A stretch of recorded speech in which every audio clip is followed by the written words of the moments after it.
So this is the Solar Decathlon Design Challenge Africa.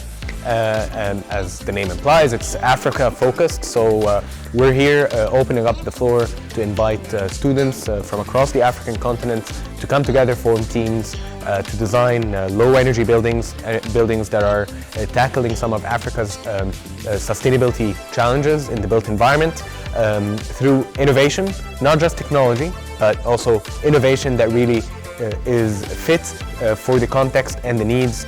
This is just the start of a year-long effort until we arrive to the final competition event that would happen here at AUC in 2026 March.